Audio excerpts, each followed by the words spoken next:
अस्सलामुअलैकुम दोस्तों, मेरा नाम डॉक्टर अली असगर है और आज की इस वीडियो में हम इम्पोर्टेंट की पॉइंट्स ऑफ जेनेटिक्स को डिस्कस करने जा रहे हैं, जिसमें हम वो इम्पोर्टेंट पॉइंट डिस्कस करेंगे जो अक्सर स्टूडेंट जो है उसे पिक नहीं कर पाते। याद रहे, हमारे रजिस्टर्ड ग्रुप में हमने जेनेटिक्स के चैप्टर को बहुत ज़्यादा डिटेल में डिस्कस किया हुआ है और साथ ही साथ रेड स्पॉट ए लेवल ओ लेवल तमाम एमसीक्यू हमने जो है वो इससे रिलेटेड करवा चुके हैं। तो आज की इस वीडियो में हम सिर्फ इम्पोर्टेंट पॉइंट को यहाँ डिस्कस करेंगे। सबसे पहले यहाँ बात करेंगे जेनेटिक्स जो है वो बायोलॉजी की वो ब्रांच है जिसमें हम जीन के बारे में स्टडी करते हैं। जीन क्या होता है? Basic unit of inheritance consisting of a sequence of DNA. ये इनहेरिटेंस की एक बेसिक यूनिट है, यानी कोई भी कैरेक्टर एक नस्ल से दूसरी नस्ल में मुंतकिल होता है वो जीन की मदद से होता है और ये दरहकीकत consisting of a sequence of DNA, DNA के एक मखसूस सीक्वेंस पर मुश्तमिल होता है। और specific position of gene on a chromosome, chromosome में जो जीन की जो स्पेसिफिक पोजीशन होती है उसके लिए वर्ड यूज़ होता है लोकस का। अब कोई भी कैरेक्टर होता है वो जीन के जो है वो दो पेयर की एक पेयर की शक्ल में होता है, एक मदर की तरफ से आता है एक फादर की तरफ से आता है, तो उन दोनों को कंबाइन हम कहते हैं allele, alternate form of the same gene. यानी एक जीन है तो दूसरा क्या कहलाएगा? उसका एलील कहलाएगा। पेयर होता है ना, एक पेयर होगा तो एक जीन है तो उसी कैरेक्टर को कंट्रोल करने वाला जो दूसरा जीन होगा वो उसका एलील कहलाएगा। और दोनों को एक साथ डिस्कस करेंगे तो दोनों के लिए हम एलील का वर्ड यूज़ करेंगे। जीन पूल क्या है? Total aggregate of gene in a population at one time, एक पर्टिकुलर टाइम पर एक पॉपुलेशन में यानी ग्रुप ऑफ सेम स्पीशी के अंदर जो टोटल जीन होते हैं उनकी मजमूई तादाद के लिए हम वर्ड यूज़ करते हैं जीन पूल का। फिर वर्ड यूज़ होता है होमोजाइगस और heterozygous. Same pair of allele अगर है, या तो दोनों डोमिनेट है या दोनों रिसेसिव है तो होमोजाइगस। हेट्रोजाइगस में क्या होगा? डिफरेंट एलील होंगे, एक डोमिनेट है और एक क्या है? रिसेसिव है। डोमिनेट एलील क्या होता है? वो जो express in both homozygous and heterozygous condition. Dominate allele वो होता है जो होमोजाइगस और हेट्रोजाइगस कंडीशन दोनों में अपने कैरेक्टर को शो करे, और रिसेसिव एलील वो होता है जो सिर्फ होमोजाइगस कंडीशन में अपने आप को क्या करता है? एक्सप्रेस करता है। इसी तरीके से जीनोटाइप क्या होता है? Genetic constitution of the individual, उसकी जो जीन की जो बनावट होती है वो जीनोटाइप होती है। और फिजिकल अपीयरेंस जो होता है उसके लिए वर्ड यूज होता है फिनोटाइप का। मेंडल ने जो अपना एक्सपेरिमेंट किया था वो गार्डन पी पे क्या था? पाइसम सेटिवम, इसका जो है वो बायोलॉजिकल नेम है। अब मेंडल्स लॉ ऑफ सेग्रीगेशन की अगर हम बात करते हैं तो उसने जो है वो येलो सीडेड प्लांट और ग्रीन सीडेड प्लांट के दरमियान, दोनों पी प्लांट है उनके दरमियान क्रॉसिंग करवाई थी। येलो कलर जो है वो डोमिनेट है ग्रीन के ऊपर, इसलिए याद रखिएगा डोमिनेट को हमेशा कैपिटल लेटर से शो करते हैं और रिसेसिव को जो है वो ग्रीन से शो करते हैं। अब इसमें जो है वो मोनोहाइब्रिड क्रॉस, एक ही कैरेक्टर का फर्क है, मोनोहाइब्रिड क्रॉस, और इन दोनों की क्रॉसिंग के नतीजे में जो रेशो आएगा वो मोनोहाइब्रिड रेशो कहलाएगा। और इस पूरी इनहेरिटेंस को हम कहते हैं सिंगल ट्रेट इनहेरिटेंस। अब देखिए भाई, इन दोनों के दरमियान हमने क्रॉसिंग करवाई, स्मॉल वाले दोनों यहाँ रख दिए, कैपिटल वाले दोनों यहाँ रखे, तो F1 जनरेशन के अंदर सारे के सारे क्या आ रहे हैं? येलो आ रहे हैं, क्योंकि जो येलो जो है वो डोमिनेट है, और डोमिनेट वो होता है जो होमो और हेट्रोजाइगस कंडीशन दोनों में अपने कैरेक्टर को क्या करता है? शो करता है। तो F1 जनरेशन में सारे के सारे येलो थे, और F2 जनरेशन के अंदर जब हमने इनकी क्रॉसिंग करवाई, ये capital Y small Y, capital Y small Y, तो capital Y yellow, capital Y small Y yellow, capital Y small Y yellow, और स्मॉल वाई ग्रीन। तो इसका मतलब 3 येलो आ रहे और एक क्या है? ग्रीन है। तो इसका मतलब फिनोटाइप का जो रेशो 3:1 है। अगर आपसे पूछा जाए मेंडल्स लॉ ऑफ सेग्रीगेशन में F2 जनरेशन के अंदर क्या रेशो आया था फिनोटाइप का, तो 3:1।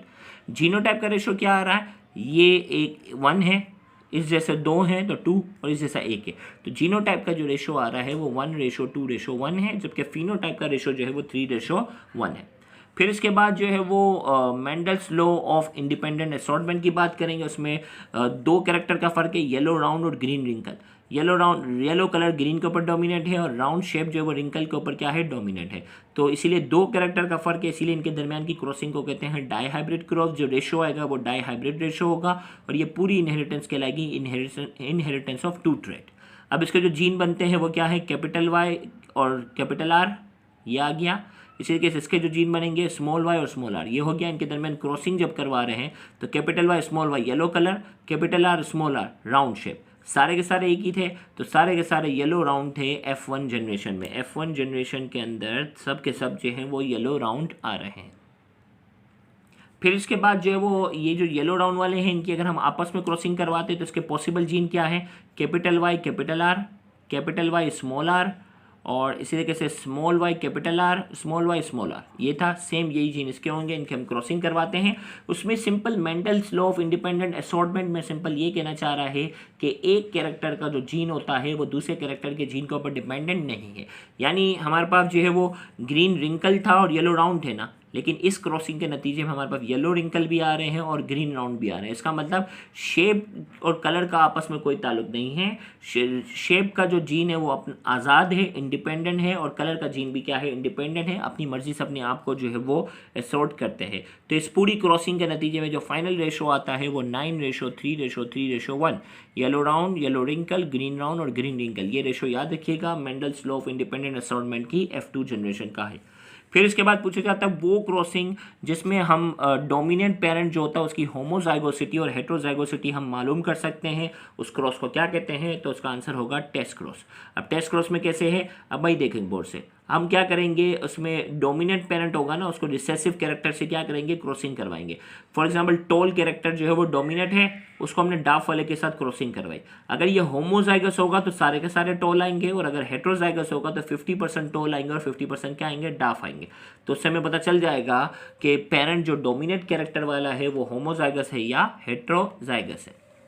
इसी तरीके से हम बात करते हैं, इसी तरीके से इनकम्प्लीट डोमिनेंस की बात करेंगे। इसमें कोई भी कैरेक्टर जो, देखो डोमिनेट, कंप्लीट डोमिनेंस क्या होता है, डोमिनेट वाला जो कैरेक्टर होगा वो F1 जनरेशन में वही आएगा। लेकिन अगर F1 जनरेशन में दोनों में से कोई भी कैरेक्टर नहीं आ रहा है, इसका मतलब क्या है, इनकम्प्लीट डोमिनेंस है।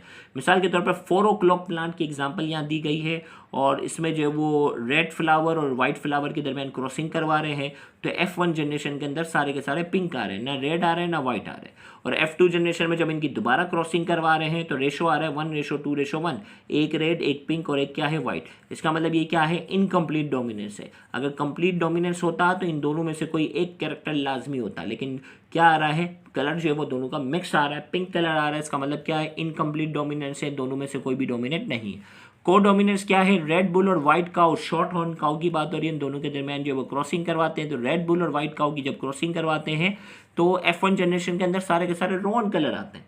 तो रॉन कलर को जब करीब से देखते हैं, आप याद रखिएगा काउ और बुल का जो कलर है वो उसके बालों की वजह से, तो करीब से देखते हैं तो उसके अंदर रेड हेयर भी मौजूद है और वाइट हेयर भी मौजूद है, यानी दोनों के दोनों कैरेक्टर आ गए। इसका मतलब क्या है, ये को डोमिनेंस की क्या है, एग्जाम्पल है। को डोमिनेंस में F1 जनरेशन के अंदर दोनों कैरेक्टर आते हैं। और फिर इनकी जब हम क्रॉसिंग मजीद करवाते हैं तो F2 जनरेशन के अंदर इनका रेशो आता है 1:2:1, एक रेड, 2 रॉन और एक वाइट कलर आता है। मल्टीपल एलील क्या है, 3 और more allelic form helpful in determining. देखिए 3 और मोर, देखें भाई वो कैरेक्टर जिसको कंट्रोल करने के लिए 3 या 3 से ज़्यादा एलेलिक फॉर्म होते हैं, एलील के पेयर होते हैं, वो कहलाता है मल्टीपल एलील। मिसाल के तौर पर इसकी एग्जांपल है blood group, blood group A. Blood group A के लिए जीनोटाइप देखो, ये 2 जीन है, ये वाला जीन भी मौजूद है। इसी तरीके से देखें blood group B, A B और ओ। अब ब्लड ग्रुप ए जो होता है उसमें क्या होता है, या तो ये होमोजाइगस होगा तो दोनों के दोनों ए वाले होंगे, और जो आई वाला है ये रिसेसिव है, और या तो एक देखें ये जो आई है एक डोमिनेट और एक क्या है, रिसेसिव है। सेम यहाँ बी में दोनों होमोजाइगस हैं तो दोनों सेम एक जैसे हैं, और हेट्रोजाइगस है तो एक डोमिनेट वाला और एक रिसेसिव वाला है। इसी तरीके से ए बी के अंदर जो है वो को डोमिनेंस की एग्जांपल है, दो एक ए वाला और एक बी वाला दोनों शामिल है, और ओ के अंदर जो है वो दोनों क्या है, रिसेसिव है। जब भी ये दोनों मिलते हैं तो हमारे पास जो है वो एंटीजन ए बनता है तो ब्लड ग्रुप ए कहलाएगा, एंटीजन बी बनेगा तो ब्लड ग्रुप बी बनाएगा, और ए और बी दोनों है तो एंटीजन ए और बी दोनों बनेगा तो ब्लड ग्रुप ए बी कहलाएगा, और ये दोनों स्मॉल आई हैं तो कोई एंटीजन नहीं बनेगा, नो एंटीजन।